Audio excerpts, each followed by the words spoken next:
Now a story making headlines around the world. Is this child a child or a grown woman? A bizarre story, unlike any other. Is this an evil orphan or a little girl left all alone? She was an adult. You could just tell. I'm like, whoa. On top of that, the child's adoptive father tells our Stephen Fabian she threatened to kill his family. She attempted to kill Christine twice. You are an evil psychopath demon child that's come over here to murder everybody. It's a story that some have called a real-life version of the horror film Orphan. Did you want to hurt him? It's all gonna come to light. Bye-bye. Do you know the difference between the truth and a lie? I didn't at the time, no. What is it? Why? She's evil. Maybe there's more than one villain in this story. My mom is definitely not 100% innocent. Natalia, you still need to be on your wall. Be very good if you just quit talking, or it's deep, deep trouble. Oh, still have my microphone on. Smile. A little less, because it can come off as weird or creepy. He's not the kind of guy that could do well if he had to go to prison. So scared. This will never stop. She was just a child. Or was she? A 6 or 7 year old child living in an apartment alone for a year? That's just not believable to me. Are you a 33-year-old scam artist? No. It doesn't smell right. There's something wrong. Oh, it smells like shit. In 2010, Christine and Michael Barnett from Indiana parents to 3 sons sought to complete their family with an adopted daughter. A planned adoption from Haiti fell through due to a devastating earthquake. Heartbroken, they thought fate had other plans. Then came an urgent call. An 8-year-old Ukrainian girl named Natalia Grace, abandoned by her adoptive family, needed a home immediately. They met her in Florida. Natalia was small, sweet, and articulate.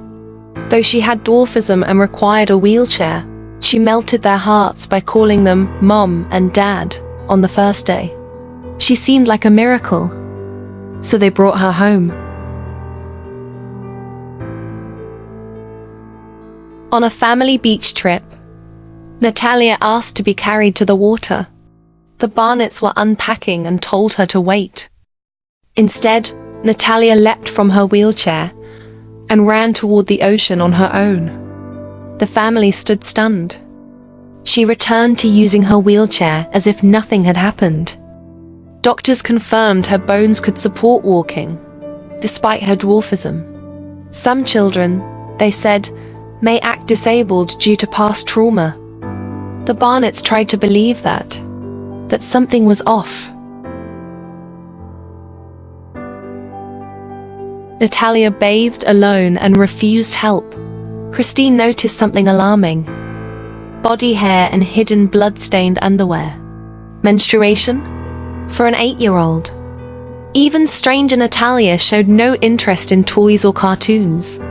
She preferred teen shows, fashion magazines, and had fluent English, unlike any recent immigrant child. A Ukrainian family tried speaking to her in Ukrainian and Russian. She didn't understand a word. Then, Christine watched the horror film Orphan, a story of an adult woman pretending to be a child. It was fiction, but hauntingly familiar. Christine obtained Natalia's birth certificate. It said April 9, 2003. Or was that 1993? A bone scan produced a wide range. Natalia could be 11 or 22. But with her condition, accuracy was limited. Then came disturbing behavior. Natalia smeared blood on walls, hid knives, stood over their bed at night. Christine even caught her trying to pour bleach into their coffee. The final straw, learning that Natalia's previous family had given her up after she pushed another child down the stairs. The Barnetts committed her to a psychiatric hospital.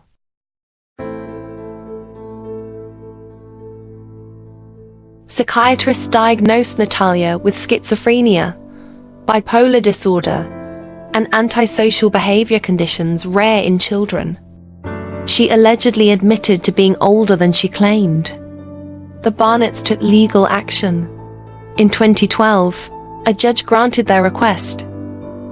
Natalia's legal birth year was changed to 1989. She was now an adult in the eyes of the law. They rented her an apartment, set up disability benefits, and left for Canada to support their eldest son's college education. They thought it was over. They were wrong.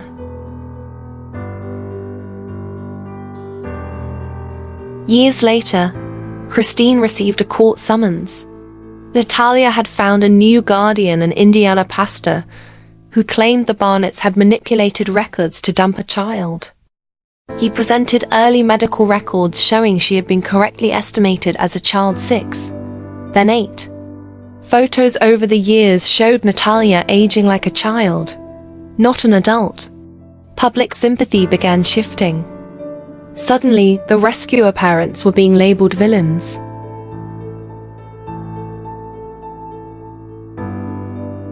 The pastor believed Natalia had been victimized by the Barnetts, who, fearing reputational damage from abandoning a special needs child, had conspired to legally age her up. He accused them of falsifying evidence and controlling Natalia's narrative. He demanded her age be corrected, and criminal charges filed. Michael and Christine were now at the center of a legal and media firestorm.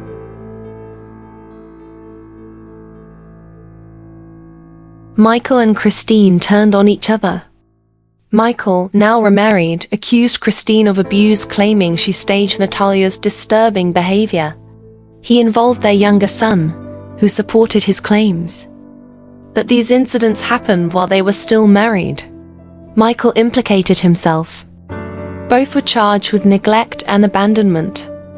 Michael was acquitted, deemed too naive to hold responsible. Charges against Christine were later dropped. Then, Natalia appeared on the Dr. Phil show.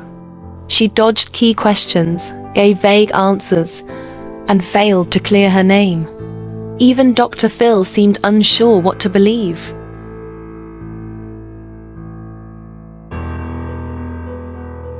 In 2021, a Ukrainian woman named Anna was confirmed by DNA to be Natalia's biological mother.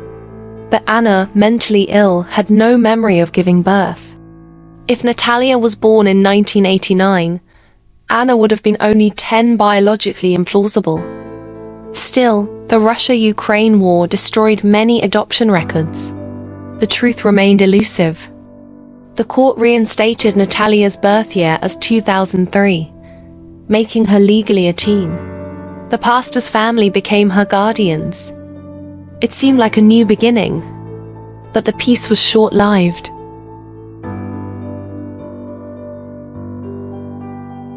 In 2023, Natalia fled from the pastor's family, accusing them of stealing her disability benefits, show appearance payments, and even donations. They denied it, claiming she rebelled after falling in love with a British man online. She was helped by a couple with dwarfism, who later accused her of manipulation. Natalia wouldn't sever ties with the pastors, who allegedly still collected her benefits. Why? An anonymous call warned her boyfriend that if he redirected the checks, a secret about Natalia would be exposed, likely her real age. Was she being blackmailed?